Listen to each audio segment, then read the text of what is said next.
قبر کے اندر فائدہ دینے والی دو بہترین چیزوں میں سے ایک قرآن پاک ہے اور ایک صدقہ قبر ہی کے حوالے سے چند اور اعمال ہیں کہ جن کو بجا لانے سے انسان عذاب قبر سے بچ جاتا ہے۔ ان میں سے جو سب سے بڑے دو عمل ہیں، ایک ذکر اللہ یعنی قرآن پاک کی تلاوت اور ایک صدقہ۔ جس طرح سورہ ملک قبر والے کو مرغی کی طرح، جیسے مرغی اپنے بچوں کو آغوش میں لیتی ہے، سورہ ملک اپنے پڑھنے والے کو آغوش میں لے لیتا، بعین اسی طرح صدقہ بندے کو اپنی آغوش میں لے لیتا ہے۔ حتیٰ کہ بعض روایات اس بات کے اوپر دلالت کرتی ہیں کہ عذاب قبر کے اندر پہنچنے کی بھی کوشش کرتا ہے تو صدقہ ڈھال کی طرح سامنے آ جاتا ہے کہ اس کو عذاب نہ پہنچایا جائے۔ اللہ تعالیٰ اس نے مشکل اور مصیبت کے دنوں میں لوگوں کا پیٹ بھرا تھا، فَلَقْتَحَمَ الْعَقَبَةَ وَمَا أَدْرَاكَ مَا الْعَقَبَةُ فَكُّ رَقَبَةٍ۔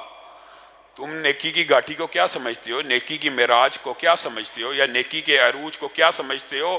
نیکی کی معراج، نیکی کا عروج تو یہ ہے کہ اس دن کھانا کھلایا جائے جس دن کوئی بھوکا ہو۔ اور جب اس آیت کے اوپر بندہ غور کرتا ہے تو افطاری کے وقت لوگوں کو کھانا کھلانے کا اجر و ثواب سامنے آتا ہے، کیونکہ سب سے زیادہ بھوک روزے دار کو اس وقت لگی ہوتی ہے۔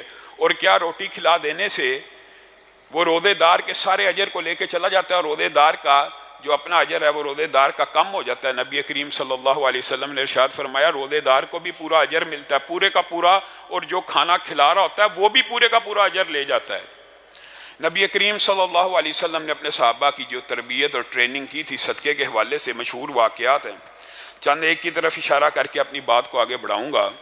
نبی کریم صلی اللہ علیہ وسلم نے غزوہ تبوک کے اندر آپ کو پتہ اعلان کیا تھا اسلام کمزور ہے، آج اسلام کو تمہارے مالوں کی ضرورت ہے۔ حضرت عمر نے یہ اعلان سن لیا اور کہنے لگے میں نے بڑی غور کیا، میں نے بڑا فکر کیا، اور میں نے سوچا آج اسلام کو اگر مال کی ضرورت ہے تو عمر سے آگے کوئی نہیں نکل سکے گا۔ آج عمر اپنی جائیداد کو دو حصوں میں تقسیم کرے گا، آدھا حصہ اپنے لیے، اپنے بیوی بچوں کے لیے، ہمیشہ کی گزر بسر کے لیے رکھ لے گا، اور آدھا حصہ اسلام کے اوپر نچھاور کر دے گا۔ آدھا حصہ لے کے آئے، کہنے لگے اللہ کی قسم یہ وہ آخری دن تھا، یہ وہ آخری دن تھا جس دن عمر نے یہ خواہش کرنا چھوڑ دی کہ کبھی عمر ابو بکر سے بھی آگے نکل سکتا ہے۔ کیا دیکھا، ابو بکر اپنی کل جائیداد لے کے رسول اللہ کے سامنے بیٹھے ہیں، اور رسول اللہ پوچھتے ہیں ابو بکر کچھ چھوڑ کے بھی آیا یا نہیں؟ اللہ کے رسول گھر میں آپ کی محبت بھی موجود ہے، اللہ کے اوپر ایمان بھی موجود ہے، چھوڑنے کی اور کیا ضرورت ہے؟ سب کچھ جو کچھ تھا لے کے آگے ہوں۔ رسول اللہ صلی اللہ علیہ وسلم نے اس غزوے کے اوپر شدت سے اعلان کیا، کہا کون ہے جو 100 اونٹ اللہ کی بارگاہ میں دے گا، میں محمد صلی اللہ علیہ وسلم اس کو جنت کی بشارت دیتا ہوں۔ حضرت عثمان، نیکیوں سے کیسے کوئی بندہ پیچھے رہ جائے؟ عثمان جیسا، عمر جیسا، ابو بکر جیسے، علی جیسے لوگ کیا نیکیوں سے پیچھے رہنے والے ہیں؟ بس اعلان سنا جنت کی بشارت، 100 اونٹ کے اوپر کھڑے ہو گئے، اے اللہ کے رسول جنت کی بشارت ملے گی؟ جی ملے گی، میں عثمان 100 اونٹ دیتا ہوں۔ نبی کریم صلی اللہ علیہ وسلم نے کہا عثمان تیرے لیے جنت کی بشارت ہے، بیٹھ جا۔ کہا اب کون ہے جو 100 اونٹ دے گا؟ میں اس کو پھر جنت کی بشارت دیتا ہوں۔ عثمان پھر کھڑے ہو گئے، اللہ کے رسول ایک مرتبہ پھر ملے گی جنت کی بشارت؟ جی ہاں ملے گی، میں اللہ کے راستے میں 100 اور دیتا ہوں۔ نبی کریم نے کہا عثمان تیرے لیے جنت کی بشارت ہو، بیٹھ جا۔ 7 مرتبہ اعلان کیا، 7 مرتبہ کون ہے جو 100 اونٹ دے گا؟ ہر دفعہ حضرت عثمان کھڑے ہو گئے اور کہا اللہ کے رسول مجھے جنت کی بشارت دیجئے۔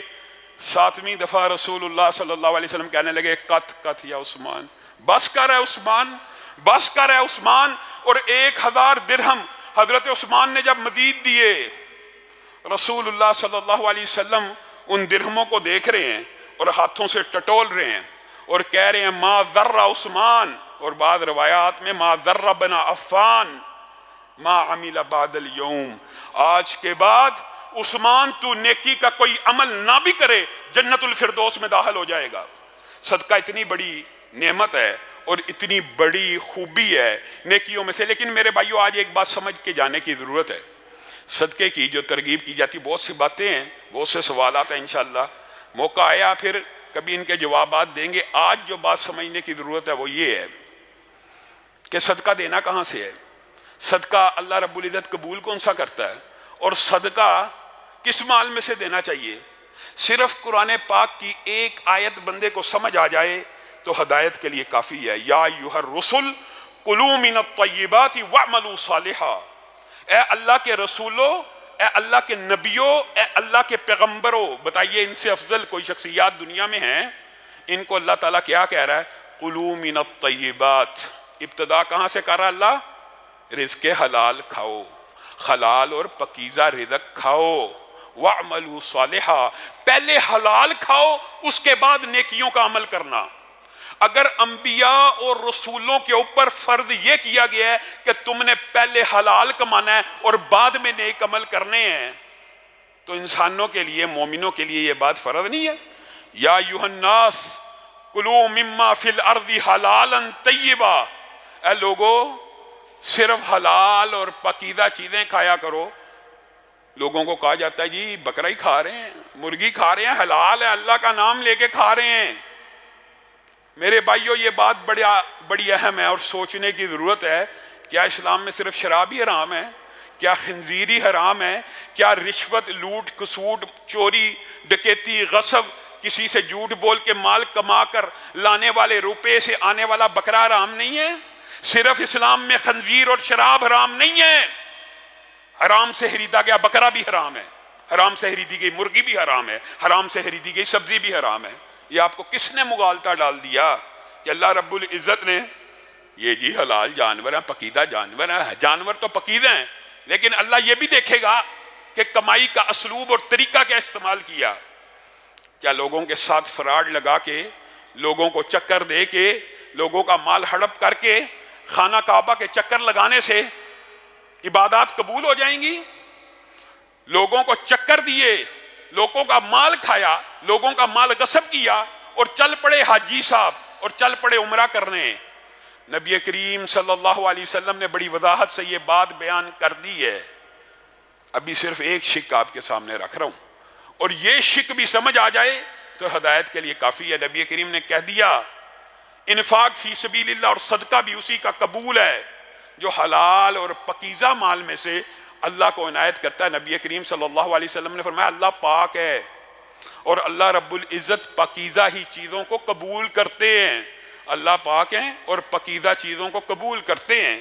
اس کے بعد رسول اللہ نے یہی آیت پڑھی جو آپ کے سامنے پڑھی ہے کہ اللہ نے تو رسولوں کو بھی پاکیزہ حلال روزی کمانے کا حکم دیا اور اس کے بعد نیکیوں کا حکم دیا، پھر مثال دے کے بات کو مکمل کر دیا۔ ایک ہی حدیث ہے، کہا ایک بندہ خانہ کعبہ کے اندر آئے، مسافر ہو، کپڑے گرد آلود ہوں، بال پراگندہ ہوں، اور خانہ کعبہ کے اندر کھڑے ہو کے کیا کہہ رہا ہو؟ یا رب یا رب۔ رسول اللہ صلی اللہ علیہ وسلم نے جتنی باتیں کی ہیں شاید آپ نے ان کے اوپر غور نہیں کیا۔ رب ایک ایسی صفت ہے کہ جب یا رب کہہ کے کوئی پکارتا ہے تو اس وقت اللہ تعالیٰ یہ تمیز نہیں کرتا کہ پکارنے والا مسلمان ہے یا کافر ہے۔ اللہ یہ بھی تمیز نہیں کرتے اس وقت، کیونکہ اللہ رب ہیں، اللہ ہر ایک کی تربیت اور نشو و نما کرنے والے ہیں۔ اور آپ نے غور نہیں کیا کہ کافروں کے ناخن بھی بڑھتے ہیں، کافروں کے بال بھی بڑھتے ہیں، کافروں کا قد بھی بڑھتا ہے، کافر بھی رزق لیتے ہیں، کیونکہ اللہ رب ہے۔ یہ رب ایک ایسی صفت ہے کہ جس کے ساتھ جب رب کو پکارا جائے رب دیتا ہے۔ خانہ کعبہ کے اندر کھڑا ہے، خانہ کعبہ کے اندر کھڑے ہونے والے کی دعاؤں کے بارے میں کتنی احادیث ہیں کہ قبول ہوتی ہیں۔ گویا رسول اللہ آپ کو اور مجھے بتا رہے ہیں مبارک جگہ کے اوپر کھڑا ہے، مبارک نام لے کے اللہ کو ان کے عظیم نام کا، صفت کا واسطہ دے رہا ہے۔ اور کیا ہے؟ مسافر ہے۔ مسافر کی دعا سنی جاتی ہے کہ نہیں؟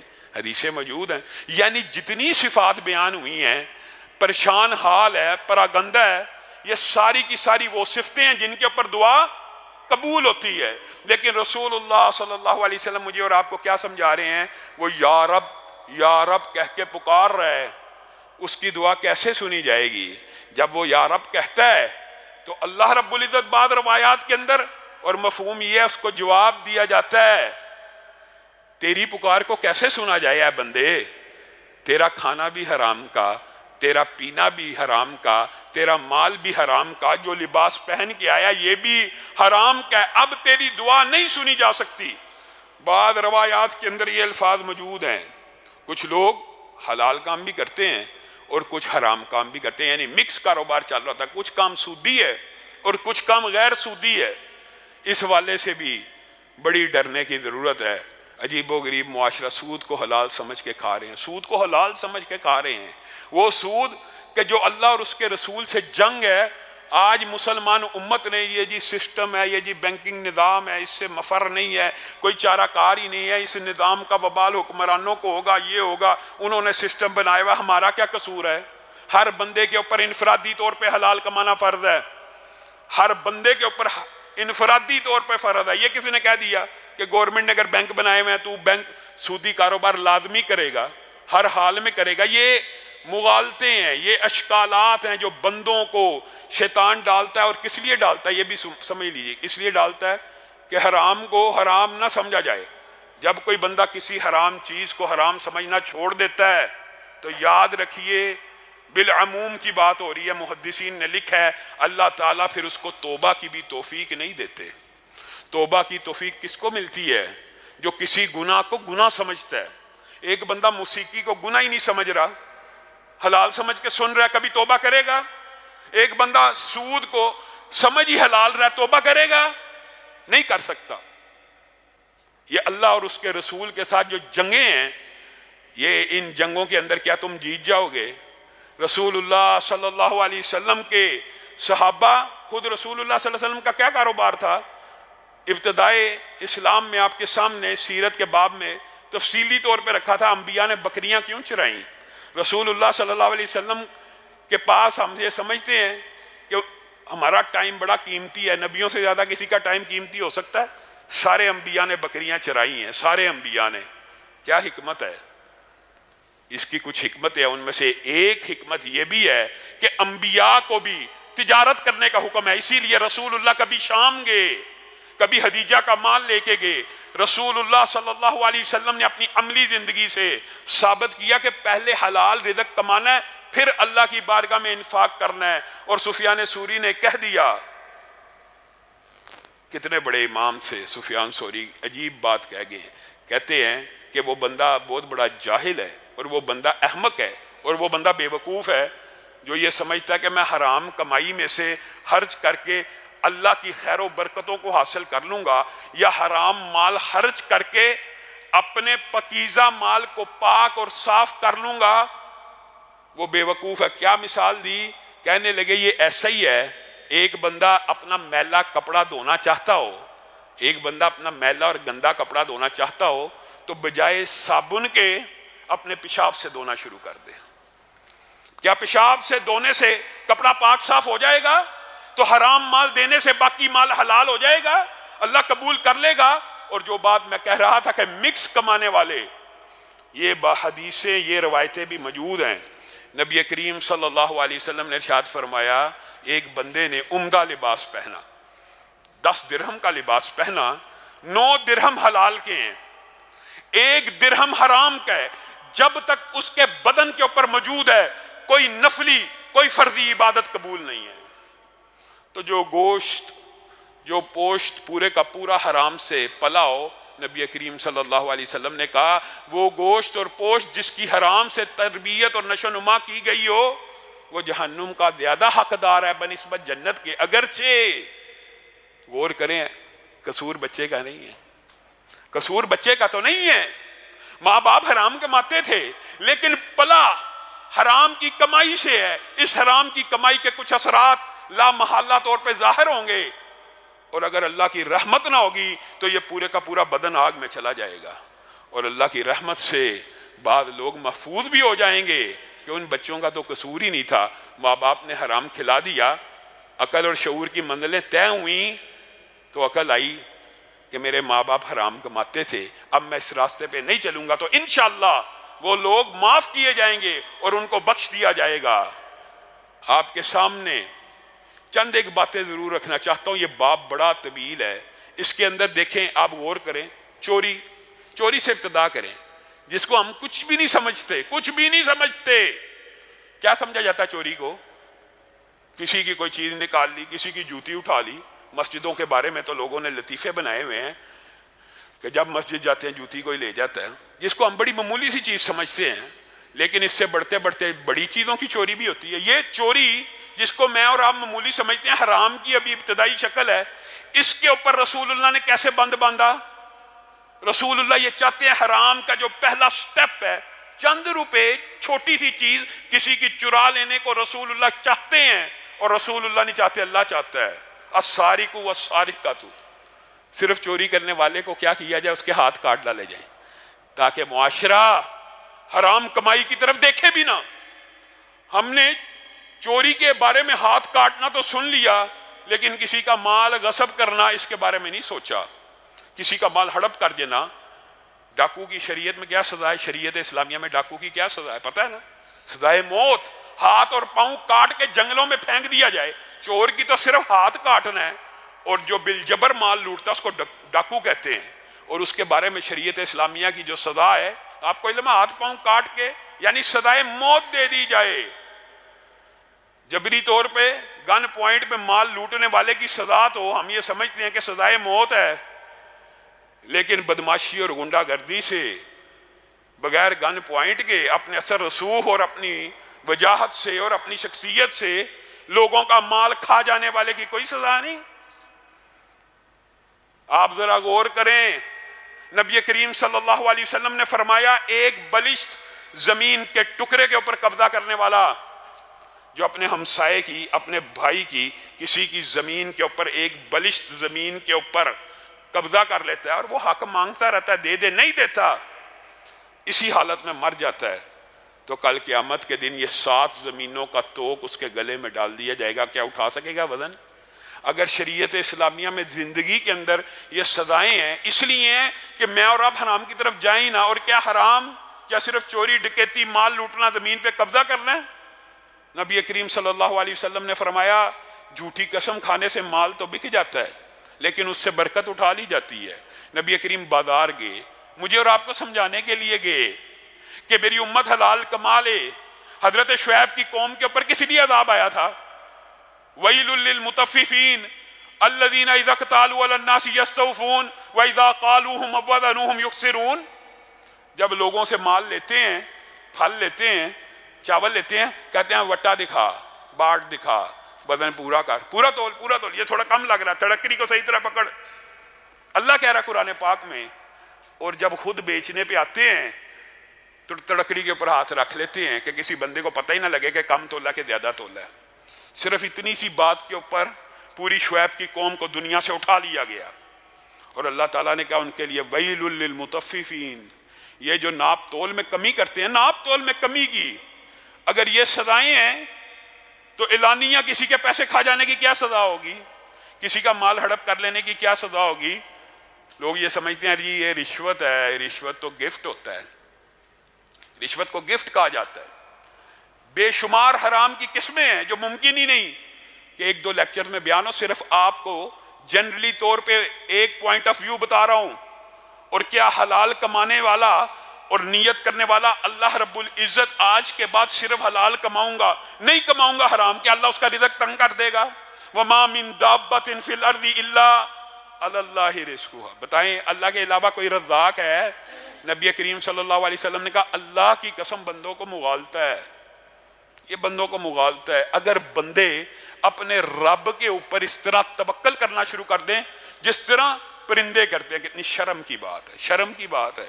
انسان اشرف المخلوقات ہے اور انسان کو سمجھانے کے لیے مثال حیوانات کی دی جا رہی ہے کہ جس طرح پرندے اپنے رب کے اوپر توکل کرتے ہیں. مفہوم یہ ہے کہ گھروں سے نکلتے ہیں خالی پیٹ. کیا گھونسلے کے اندر آپ نے دیکھا 3 دن کا یا 100 دن کا راشن پڑا ہو؟ کس پرندے کے گھونسلے میں 100 دن کا راشن ہوتا ہے؟ کس پرندے کے گھونسلے کے اندر 1 سال کا راشن ہوتا ہے؟ ہر روز نکلتے ہیں اور ایسا ممکن نہیں ہے کہ وہ خالی پیٹ واپس آ جائیں. اللہ ان کو رزق دے دیتا ہے. اگر بندہ مومن بھی اللہ کے اوپر ایسے توکل کرنا شروع کرے تو ان کو ایسے ہی رزق مل جائے گا. اور صرف رزق نہیں ملے گا، خیر و برکتوں کا بھی نزول ہوگا. اور صرف تھوڑا نزول نہیں ہوگا، نسلوں میں چلے گا. ایک بات بیان کر کے میں اپنی بات کو ختم کروں گا. نسلوں میں چلے گا. کیسے چلے گا؟ نوح نامی مدینہ کا ایک لینڈ لارڈ ہے، باغات کا مالک ہے. اس نے ایک مبارک نامی مالی کو رکھ لیا. کہا میرے باغ کو پانی لگایا کر، کھیتوں کو، فصلوں کو، پھلوں کا خیال رکھا کر۔ جی مالک مجھے یہ جواب منظور ہے، جواب پہ رکھ لیا، جو معاوضہ طے کرنا تھا کر لیا۔ ایک عرصے کے بعد آیا، اور بعض تاریخی روایات سے یہ بات ملتی ہے کہ 5-6 سال کے بعد آیا وزٹ کرنے، اور گاہے بگاہے آتا جاتا تھا۔ ایک دن وزٹ کرنے آیا اور باغ میں بیٹھ گیا۔ مبارک پھل توڑ کے لا، بڑا عمدہ بڑا میٹھا مبارک پھل توڑ کے لایا، کھٹا۔ مبارک کوئی اور درخت کا لا، کوئی اچھا لا، کوئی اچھے پودے کا لا، پھر گیا پھر کڑوا، پھر گیا پھر گلا ہوا۔ اور تجھے 5-6 سال ہو گیا مالی رکھے ہوئے، تجھے یہی پتہ نہیں ہے کہ میٹھا کون سا ہے، کڑوا کون سا ہے، کھٹا کون سا ہے، میٹھا کون سا ہے، گلا ہوا کون سا ہے، خراب کون سا ہے، صحیح کون سا ہے؟ مالک میرے ساتھ جو بات طے ہوئی تھی وہ تو یہ تھی کہ آپ کے باغ کی نگرانی کرنی ہے، ان کو پانی دینا ہے۔ آپ نے مجھے پھل چکھنے کی اجازت کب دی تھی؟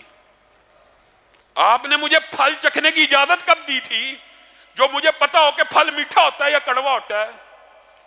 نوح کی آنکھوں میں آنسو آ گئے، اپنے گھر گیا، کہا بیٹی کیا تو چاہتی ہے کہ میری نظر میں اس وقت زمین کا جو سب سے ایماندار آدمی ہے، چاہے وہ جتنا مرضی غریب ہو، اس کے ساتھ تیری شادی کر دیا؟ جی بابا میں حاضر ہوں، جس کے ساتھ آپ چاہیں گے میں شادی کروں گی۔ بتائیے رزق حلال کمانے والوں کو کیا اللہ ضائع کر دیتا ہے؟ مبارک کی شادی اس عورت سے ہوئی، مبارک اسی نوح کا ملازم ہے، ملازم کے ساتھ بیٹی کی شادی کر دی۔ یہ حسن نیت سے کی ہوئی شادی کا رزلٹ کیا نکلا، نتیجہ کیا نکلا؟ ان کے گھر بیٹا پیدا ہوا، نام کیا رکھا؟ عبداللہ۔ اور یہ وہی عبداللہ بن مبارک ہیں۔ آج 1300 برس گزر گئے ہیں، حدیث کا کوئی طالب علم ایسا نہیں جو ان کا نام سنے آنکھیں ادب سے جھک نہ جائیں۔ یہ وہ عبداللہ ابن مبارک ہیں۔ ان کے بھی بے شمار واقعات ہیں کہ کبھی موقع آیا تو انشاءاللہ ان کی سیرت کو بیان کریں گے۔ ایک واقعہ لیکن بیان کرتا ہوں جو رزق حلال کے حوالے سے ہے۔ عبداللہ ابن مبارک اتنا بڑا مقام و مرتبہ کہ ہمسایہ اپنا گھر بیچنے کے لیے ڈبل قیمت مانگتا۔ لوگ پوچھتے ہیں کیوں ڈبل مانگ رہے ہو؟ کہا ایک قیمت گھر کی ہے اور ایک قیمت عبداللہ ابن مبارک کی ہمسائیگی کی ہے۔ اتنا بڑا محدث ہے، فوت ہو گئے، شاگرد کو خواب آئی، عبداللہ ابن مبارک جنت میں بیٹھے ہوئے ہیں، میوے کھا رہے ہیں۔ شاگرد نے پوچھا کیا معاملہ ہوا؟ کہا بہت اچھا گزر گیا، اللہ تعالیٰ نے بڑی اعلیٰ جنت دی، لیکن میں تجھے ایک بات بتلاؤں، یہ بات سمجھنے کی ضرورت ہے، میں تجھے ایک بات بتلاؤں۔ جی ہاں، وہ جو میرا سامنے لوہار رہتا تھا نا، لوہار، وہ جو سامنے میرے گھر کے رہتا تھا ایک لوہار، اللہ تعالیٰ نے جنت میں اس کو میرے سے ایک درجہ اوپر بٹھایا ہوا ہے۔ وہ شاگرد خواب سے اٹھا، اس کو یہ سمجھ آ گئی کہ یہ ضرور کوئی روحانی خواب ہے۔ وہ اس لوہار کی بیوی کے پاس چل دیا کہ عبداللہ ابن مبارک اتنا بڑا محدث جنت میں تو چلا گیا ہے، لیکن ایک عام لوہار اس سے اوپر ایک درجے میں بیٹھا ہوا ہے، یہ کیسے ممکن ہے؟ لوہار کی بیوی کے پاس جا کے کہنے لگا کیا ماجرا ہے؟ ضرور کوئی نہ کوئی ایسی بات ہوگی جس کی وجہ سے اللہ تعالیٰ نے اتنی بڑی بات مجھے خواب میں بتلا دی ہے۔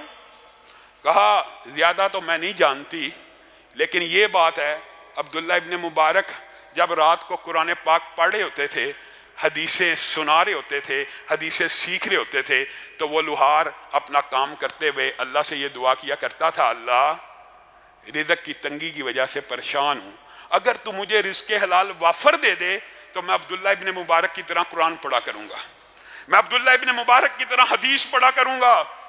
اللہ نے موقع نہ دیا لیکن یہ رزق حلال کماتا رہا۔ بیوی نے کہا دوسری جو نیکی مجھے یاد پڑتی ہے کہ حرام نہیں تھا کھاتا، اللہ کا اتنا خوف رکھتا تھا کہ جس وقت اذان ہوتی تھی اس نے اپنے اوپر فرض کیا ہوا تھا کہ جیسے ہی اذان کا اللہ اکبر شروع ہوا اپنے کاروبار کو ترک کر دینا ہے، کیونکہ اس وقت یہ کاروبار کرنے کو بھی حرام سمجھتا تھا، ویسے غریب تھا۔ حتیٰ کہ بعض اوقات میں نے دیکھا، بیوی کہہ رہی ہے میں نے دیکھا کہ ہتھوڑا لوہے کا اٹھایا ہوا کندھے سے پیچھے ہے، اللہ اکبر کی آواز آئی تو آگے بھی نہیں رکھا، ادھر سے پیچھے چھوڑ دیا اور مسجد کی طرف چل دیا۔ اسی لیے نبی کریم صلی اللہ علیہ وسلم نے ارشاد فرمایا رزق حلال کمانے والا تاجر، میرے بھائیو امیر غریب کا کوئی فرق نہیں، کل بھی آپ کے سامنے یہ بات رکھی تھی، یہ بہت بڑا مغالطہ وسوسہ ہے۔ کہ امیری آپ کے ہاتھوں کی، آپ کے انٹلیکچولیزم کی، آپ کے برین کی، آپ کی صلاحیت کی وجہ سے آئی ہے۔ اللہ کی قسم یہ شیطان کا مغالطہ ہے۔ یہ جو امارت ہوتی ہے، یہ جو دولت ہوتی ہے، اللہ کی تقسیم کی وجہ سے ہوتی ہے، ورنہ جو کل مثال دی تھی اس کو ہمیشہ کے لیے یاد کر لیں، ورنہ دنیا کے اندر ہاتھ کی کمائی سے اگر بندہ امیر ہوتا ہو تو سب سے زیادہ امیر طبقہ مزدور کا ہو، اور سب سے زیادہ غریب طبقہ کون سا ہوتا ہے؟ مزدور کا ہوتا ہے۔ اسی لیے نبی کریم صلی اللہ علیہ وسلم نے امیر اور غریب کے فرق کو ختم کر کے یہ بات سمجھائی ہے کہ ایماندار تاجر امیر ہو یا غریب ہو، نبی کریم صلی اللہ علیہ وسلم نے کہہ دیا جو کہہ دیا، اس کے اوپر تیرا اور میرا ایمان ہے، بلکہ یقین ہے۔ اور وہ کتنی عظمت کی بات کہہ دی، نبی کریم صلی اللہ علیہ وسلم نے کہا ایماندار تاجر کل قیامت کے دن اٹھایا جائے گا، کس کے ساتھ؟ انبیاء کے ساتھ، شہداء کے ساتھ، صدیقین کے ساتھ اٹھایا جائے گا۔ صرف ایماندار تاجر، صرف رزق حلال کمانے والا۔ اگر ایک لوہار ابن مبارک سے اوپر جا سکتا ہے، آپ کو کس نے وسوسہ ڈالا؟ ہاں میرے بھائیو، اعمال کی قبولیت کی ایک شرط یہ بھی ہے، شرائط زیادہ ہیں، میں نے کہا تھا صرف ایک جز بیان کر رہا ہوں، شرائط زیادہ ہے اعمال کی قبولیت کی۔ عمل اس وقت تک قابل قبول نہیں جب تک توحید نہ ہو، عمل اس وقت تک قابل قبول نہیں جب تک رسول اللہ کی مہر نہ ہو، اور تیسری بات یہ بھی ہے کہ عمل اس وقت تک بھی قابل قبول نہیں جب تک ریا ہو، اور چوتھی بات یہ ہے، اور اس کے علاوہ بھی چند شرائط ہیں، عمل اس وقت تک بھی قابل قبول نہیں جب تک رزق حلال کمائی نہ ہو، نہیں قبول۔ آج جو بھی جھوٹ بول کر، دھوکہ دے کر کسی بھی قسم کا کسی کا مال ہڑپ کر چکا ہے، آج رمضان آ گیا ہے، اگر اس مہینے میں ارادہ نہیں کرنا ساری زندگی حرام چھوڑ دوں گا، ساری زندگی اللہ حلال چھوڑ دیا ہے، پانی چھوڑ دیا، اللہ آج رمضان اگر آ گیا، آج میں نیت اور ارادہ کر کے جاتا ہوں۔ میرے بھائیو صرف نیت اور ارادہ آپ نے کرنا ہے، اللہ کی قسم مدد آسمانوں سے نازل ہوتی ہے۔ رسول اللہ نے کہا جو بندہ اللہ کی طرف ایک قدم بھی چلتا ہے اللہ دوڑتا ہوا آتا ہے، ایک ہاتھ چلتا ہے اللہ پورا ایک گز آتا ہے۔ کس نے وسوسہ ڈال دیا؟ رسول اللہ کی حدیثیں نہیں سنی؟ ہو سکتا کسی کے ذہن میں اشکال ہو، یہ دھوکہ ہے شیطان کا کہ اگر میں نے حرام چھوڑ دیا، اگر میں نے رزق حلال صرف میں غریب ہو جاؤں گا۔ اس سے بڑا شیطان خبیث نے کوئی تجھے مغالطہ نہیں دیا۔ حضرت علی نے خود یہ بات بیان کر دی ہے، اور یہ تقدیر کے باب میں سے ہے۔ یوم کتابت تقدیر میں آپ کا اور میرا جتنا رزق لکھا ہوا ہے، اللہ کی قسم آپ جتنی مرضی محنت کر لیں اس سے زیادہ نہیں کما سکتے، اور قسم کھا کے پھر یہی بات ہے، اور آپ کی مرضی ہے وہ لکھا ہوا رزق حلال طریقے سے کمائیں یا حرام سے کمائیں، آپ کی مرضی ہے۔ حضرت علی نماز پڑھنے کے لیے داخل ہوئے، گھوڑے کے اوپر زین موجود ہے، ارادہ کیا جب میں نماز پڑھ کے باہر نکلوں گا تو جس بندے کو میں کہہ کے آیا ہوں کہ زین کی اور گھوڑے کی حفاظت کری اس کو 3 درہم دوں گا، نماز کے اندر ارادہ کر رہے ہیں، اس کو 3 درہم دوں گا۔ باہر آئے، گھوڑے پہ زین موجود نہیں، بندہ بھی غائب۔ کچھ دور گئے، دکان کے اوپر زین لٹکی ہوئی ہے، جا کے پوچھا کیا ماجرا؟ زین تو میری تھی، چوری ہو گئی۔ کہا ابھی ایک بندہ آیا تھا 3 درہم کی بیچ کے چلا گیا ہے۔ بات سمجھ نہیں آئی شاید۔ حضرت علی نے حلال طریقے سے 3 درہم دینے تھے، گویا اللہ رب العزت نے وقت بھی لکھا تھا کہ اتنے بج کے اتنے منٹ پہ اس بندے کو 3 درہم ملنے ہیں، بندے کی مرضی ہے حرام طریقے سے لے لے یا حلال طریقے سے لے لے، میری اور آپ کی مرضی ہے۔ جب اللہ نے لکھ دیا ہے کہ رزق اتنا ہی ملنا ہے تو جو مرضی چلاکی ہوشیاری کر لے، اللہ کی قسم اگر نہ بھی کرے گا حلال طریقے سے مل جائے گا۔ ارادہ کر لیجئے، اللہ رمضان آ گیا، جو معاملات ہیں سب کو سیدھا کر لیں گے، اور آج کے بعد صرف اپنے پیٹ میں، اپنے بچوں کے پیٹ میں، یہ بچوں کے ساتھ ظلم ہے، ان کے پیٹ میں حرام نوالا ڈالا جائے، اپنے اور اپنے بچوں کے پیٹ میں حلال روزی ڈلوائیں گے۔ اللہ رب العزت ہم سب کو رزق حلال فراہ نصیب فرمائے، اللہ ہم سب کو رزق حلال فراہ نصیب فرمائے، حرام کی پائی پائی سے محفوظ فرمائے۔ سبحان ربک رب العزت عما یصفون وسلام